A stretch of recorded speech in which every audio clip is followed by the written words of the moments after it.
This is one of the great inventions of all time. Most of you probably used one like this, the yellow highlighter. I don't think I would have gotten through college without this.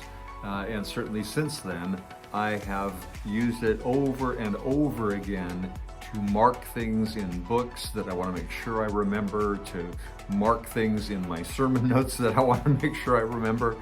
And I've gone through hundreds of them. Now, we're going to be starting a new series here at Vinewood in a week or so. And it's called Jesus' Highlighter. Of course, the thing is, back when Jesus walked this earth, there were no highlighters. In fact, Jesus didn't even have a pen or a pencil.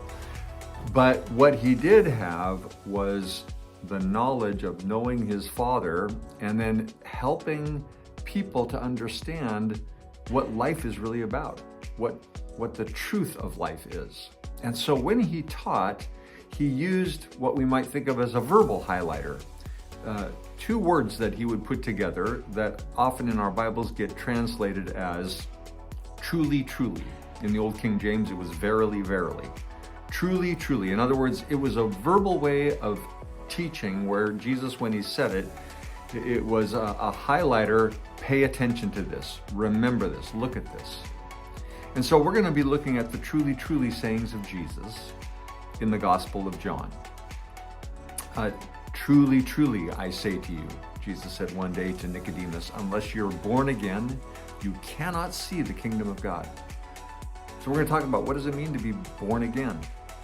And another time, truly, truly, everyone who commits sin is a slave to sin. Most of us have sinned, and we would be pretty quick to admit that. But what does it mean to be a slave to sin? And then what do we do about that?